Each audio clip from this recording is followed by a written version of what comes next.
নমস্কার সবাইকে, কৈলাস স্টাডি সেন্টারের তরফ থেকে আজকের এই ক্লাসে আমরা ঝাড়খণ্ডে যে মাধ্যমিক আচার্য বের হয়েছিল তার বাংলা যে সাবজেক্ট রয়েছে তারই উপর আজকের এই ক্লাস।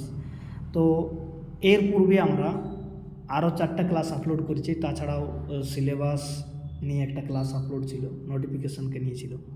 তো যারা যে স্টুডেন্টরা সেই ক্লাসগুলো এখনও পর্যন্ত দেখোনি তাদেরকে রিকোয়েস্ট রইল, ভিডিওগুলো প্লেলিস্টে আপলোড করা রয়েছে, সেখান থেকে দেখে নিতে পারো, বা যদি খুঁজে না পাও তাহলে কমেন্টে জানাবে, আমি সেখানে লিঙ্ক শেয়ার করে দেবো, বা এর ডিসক্রিপশনে সেই লিঙ্কগুলো পেয়ে যাবে। তো এর পূর্বে 4টা ক্লাস হয়েছে, সেখানে চর্যাপদ, শ্রীকৃষ্ণ কীর্তন, বৈষ্ণব পদাবলী এগুলো নিয়ে আলোচনা হয়েছে, ঠিক আছে। তো দেখে নিও। আর যারা চ্যানেলটিকে এখনও পর্যন্ত সাবস্ক্রাইব করোনি তারা চ্যানেলটিকে সাবস্ক্রাইব করবে। আর একটা বিশেষ কথা রইল যে যদি কেউ এই যে এখানে মাধ্যমিক আচার্য যে পরীক্ষা, এখানে 2টা পার্টে পরীক্ষা হবে। প্রথম পার্টে একটা জেনারেল পেপার বলে রয়েছে, যদি কেউ জেনারেল পেপারে ক্লাস করতে চাও তাহলে একটা ফোন নম্বর তোমাদেরকে শেয়ার করবো আমি, সেই ফোন নম্বর তোমরা যোগাযোগ করে ক্লাস করতে পারো, ঠিক আছে। তো চলো ক্লাসের ডিটেলসগুলো বলি আগে। তো যারা বাংলা বিষয়ের জন্য ক্লাস নিতে চাও তারা দেখতে পারো যে অনলাইন ক্লাস, তার সাথে ক্লাসের PDF, MCQ type notes, mock test এগুলো দেওয়া হয়, ঠিক আছে। ক্লাসের একটা নিশ্চিত চার্জ রয়েছে পেড কোর্স, সেখানে এই যে নিচে যে 2টো নম্বর দেওয়া রয়েছে দেখতে পাচ্ছ, ঠিক আছে। এই নাম্বারে যোগাযোগ করলেই এই 2টো নম্বরই আমারই, 2টোতেই কল হোয়াটসঅ্যাপ করা যায়, ঠিক আছে। তো ইচ্ছা থাকলে যোগাযোগ করতে পারো, ঠিক আছে। তো চলো আজকের ক্লাসটা শুরু করা যাক।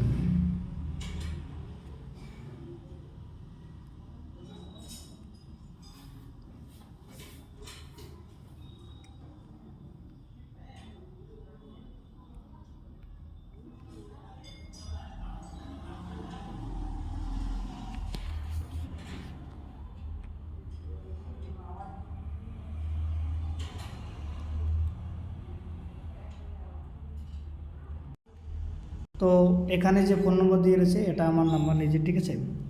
তো এই নাম্বারে যোগাযোগ করতে পারেন ক্লাসের জন্য। এবারে আমরা আজকের মঙ্গল কাব্যের যে এমসিকিউ টাইপ প্রশ্ন তার আলোচনা করার পূর্বে কিছু মঙ্গল কাব্যে যেমন যেটা সংজ্ঞা রয়েছে, আমরা মঙ্গল কাব্য কাকে বলবো, ঠিক আছে। তো এক কথায় বলতে গেলে তো যে কাব্য পাঠ করলে মানুষের মঙ্গল হয় তাকে মঙ্গল কাব্য বলা যায়, কিন্তু সাহিত্য ক্ষেত্রে এরকম অনেক আরও বিভিন্ন ধরনের যারা লেখক রয়েছিল তারা মঙ্গল কাব্যের পরিভাষা এরকমভাবে দিয়েছে। যেমন বাংলা সাহিত্যে মধ্যযুগের সমাজে সর্বস্তরে নানান দেবদেবীর পুজো প্রবর্তনের ও তাদের লীলা মাহাত্ম্য প্রচারের উদ্দেশ্যে যে আখ্যান ধর্ম কাব্যগুলি সমূহগুলি রচিত হয়ে থাকে সেই কাব্যগুলিকে মঙ্গল কাব্য বলা হয়। তাছাড়া আমরা আরেকটা জিনিস জানি মঙ্গল কাব্য সম্পর্কে, সেটা হচ্ছে কি, যে মঙ্গল কাব্যের ধারা বা শ্রেণী ভাগ অজস্র মঙ্গল কাব্যের সমূহের মধ্যে মঙ্গল কাব্যকে মুখ্যত গুরুত্ব দেওয়া হয় এই 3টি ধারা, ঠিক আছে। সেটা হচ্ছে প্রথমটা হচ্ছে মনসামঙ্গল, চণ্ডীমঙ্গল, ধর্মমঙ্গল। আমরাও সিলেবাসে যে ক্লাসে আলোচনা হচ্ছে সেখানে এই 3টাই আলোচনা করছি, বাকিগুলো থেকে প্রশ্ন হওয়া অনেক কম চান্স রয়েছে, ঠিক আছে। তো এই হচ্ছে ব্যাপার। আর এই 3টি ধারার মধ্যে, ঠিক আছে, মঙ্গল কাব্যের এক কথায় বলার অপেক্ষা রাখে না যে কাব্য মূলে মনসামঙ্গল শ্রেষ্ঠ, ঠিক আছে। মনসামঙ্গলের বেশি ভূমিকা রয়েছে, তারপরে আমরা যে চণ্ডীমঙ্গল, তারপরে ধর্মমঙ্গল এসবগুলো নিয়ে আলোচনা করব। তো আজকের যে এমসিকিউ প্রশ্ন নিয়ে আছে, ঠিক আছে, আজকের ক্লাসটুকু একটু ছোটো আকারে হবে, অনেক কম প্রশ্ন নেওয়া হয়েছে। যেমন এর পূর্বের ক্লাসে প্রায় 70টা রকম প্রশ্ন আমরা নিয়েছিলাম, আজকের ক্লাসে একটু কম নেওয়া হয়েছে, ঠিক আছে।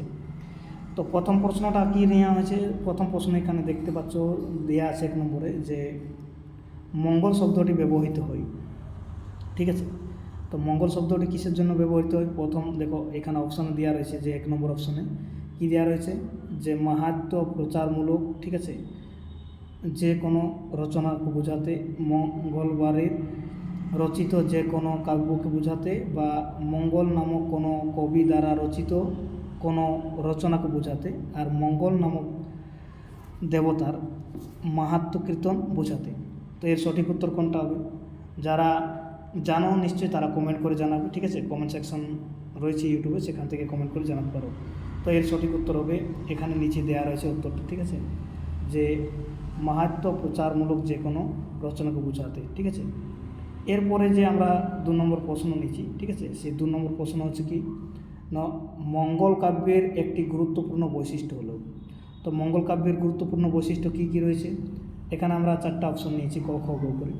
যে এই কাব্যগুলিতে বাংলাদেশের সাম্প্রদায়িক ধর্মবিশেষ প্রকাশ পেয়েছে, ঠিক আছে। তাছাড়া সাম্প্রদায়িক ধর্মবিশেষের পরিবর্তে লৌকিক ও বহিরাগত বিভিন্ন ধর্মের সমন্বয়ন লক্ষ্য করা যায়। এই কাব্যগুলি বাংলাদেশের সনাতন ধর্মবোধের বিরোধিতা রয়েছে। আর লাস্ট যেটা অপশন রয়েছে গ নম্বর, সেখানে কী লিখেছে যে কাব্যগুলিতে মানুষ উপেক্ষিত হয়েছে। এর সঠিক উত্তর হবে সাম্প্রদায়িক ধর্ম বিশ্বাসের পরিবর্তে লৌকিক ও বহিরাগত বিভিন্ন ধর্মের, ঠিক আছে। তো এটা হচ্ছে এর সঠিক উত্তর। এর পরে যে প্রশ্ন নেওয়া হয়েছে সেটা হচ্ছে 3 নম্বরে যে প্রশ্ন রয়েছে, যেমন কবে থেকে মঙ্গল গান রচিত হওয়া শুরু হয়। তো এটা তোমরা সবাই নিশ্চয়ই জানো যে মনসামঙ্গল, এখানে আমি উত্তরটা করে রেখে দিয়েছি, খ্রিস্টীয় 4র্দশ শতক থেকে হয়েছে, ঠিক আছে। পরবর্তী যে আমরা 4 নম্বর প্রশ্ন নিয়েছি যে বর্ণনার শেষে মঙ্গল কাব্যের কবি নিজের নাম পরিচয়াত্মক যে বিবরণ দিতে তাকে বলা হতো কি ভণিতা বলা হতো, ঠিক আছে। পরবর্তী যে প্রশ্ন রয়েছে যে বারোমাস্যা কোন শ্রেণীর কাব্যধারার বৈশিষ্ট্য। তো বারোমাস্যা মঙ্গল কাব্যের ধারার বৈশিষ্ট্য।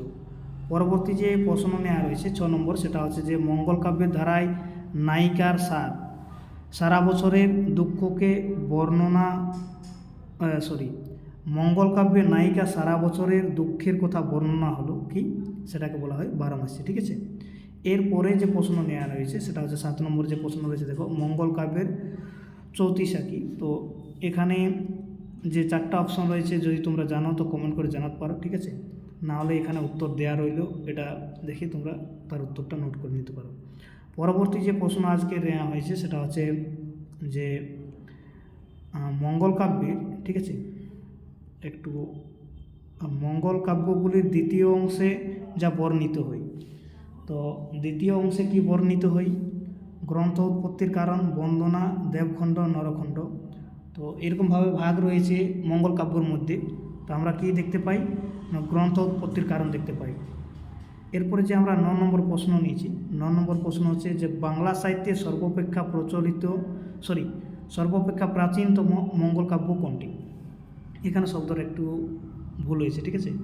তো মনসামঙ্গল, ধর্মমঙ্গল, চণ্ডীমঙ্গল না শীতনমঙ্গল, এর মধ্যে কোনগুলো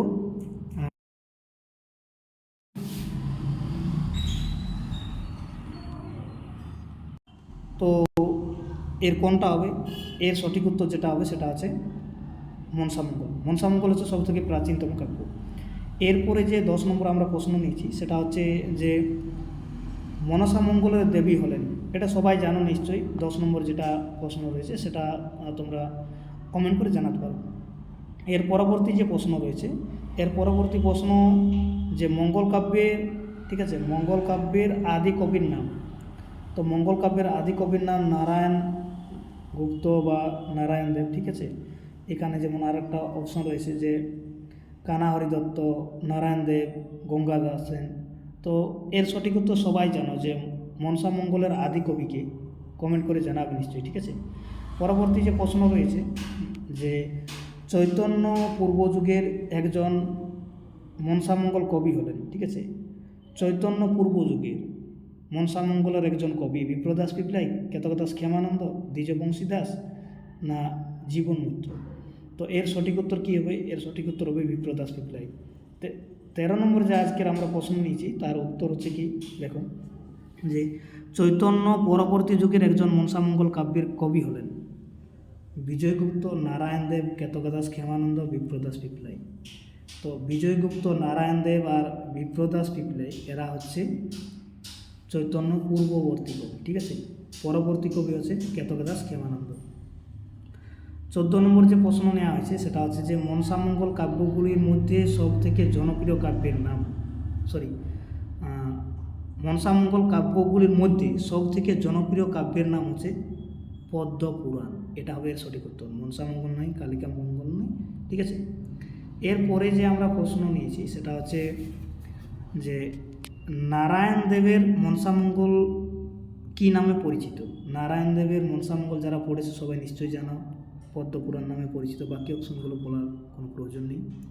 এর পরবর্তী যে আমরা প্রশ্ন নিয়েছি সেটা হচ্ছে যে নারায়ণ দেব কবে মনসামঙ্গল রচনা করেছিলেন? তো আনুমানিক ৫ম শতাব্দীতে তিনি মনসামঙ্গল রচনা করেছিলেন। এরপরে যে আমরা ১৭ নম্বর প্রশ্ন নিয়েছি সেটা হচ্ছে যে কোন কবির মনসামঙ্গল সর্বপ্রথম মুদ্রণ সৌভাগ্য লাভ করেছিল, মানে ছাপা অক্ষরে বার হয়েছিল? তো সেটা হচ্ছে কেতকদাস ক্ষেমানন্দের মনসামঙ্গল সব থেকে প্রথমে মুদ্রণ আকারে প্রকাশিত হয়েছিল।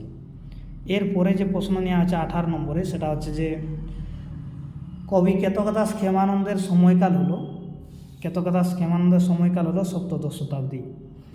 এর পরবর্তী প্রশ্ন হচ্ছে যে অষ্টাদশ শতাব্দীর একজন মনসামঙ্গল কাব্য, ঠিক আছে, বা কবি। তো এর মধ্যে বিজয়গুপ্ত সব থেকে পূর্ব দিকের কবি, তন্ত্রবিভূতি সপ্তদশ, বিপ্রদাস পিপলাই সেই সময়ের। তো বানেশ্বর রায়ের যে মনসামঙ্গল রয়েছে এটা হচ্ছে অষ্টাদশ শতাব্দী। এরপরে যে প্রশ্ন রয়েছে সেটা হচ্ছে যে মনসামঙ্গল কাব্যের নায়ক কে ছিলেন? কালকেতু না ধনপতি, এরা তো চণ্ডীমঙ্গল কাব্যের, লক্ষিন্দর ইনি মনসামঙ্গল কাব্যের, চাঁদ সদাগর। তো এর সঠিক উত্তর হবে চাঁদ সদাগর। যেমন আরেকটা প্রশ্ন এখানে রয়েছে সেটা হচ্ছে যে খুবই ইম্পর্টেন্ট প্রশ্ন, যেমন স্বর্গের নর্তকী উষা জন্ম নিল উজানি নগরে, তার নাম?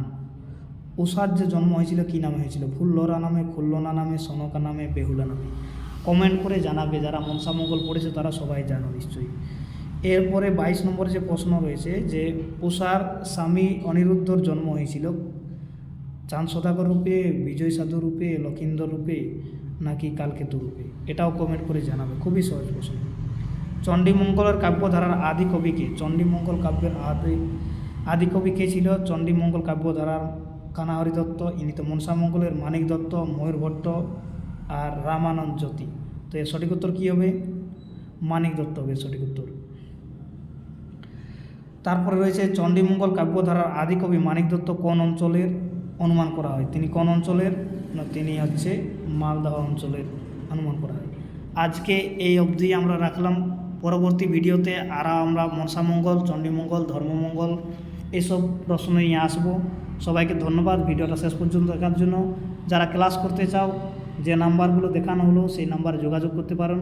জেনারেল পেপারের জন্য হোক চাই বাংলা পেপারের জন্য, তাড়াতাড়ি যত জলদি করবে তোমাদেরই সুবিধা হবে, কেননা সময় অনেক কম রয়েছে, নভেম্বরের মধ্যে পরীক্ষা হওয়ার সম্ভাবনা রয়েছে। ধন্যবাদ সবাইকে। আবারও যারা চ্যানেলকে সাবস্ক্রাইব করোনো সাবস্ক্রাইব করবে, ভিডিওগুলো শেয়ার করবে। যদি কোনো সমস্যা হয় কমেন্ট করে জানাতে পারেন বা হোয়াটসঅ্যাপে আমাকে জানাতে পারেন। ধন্যবাদ।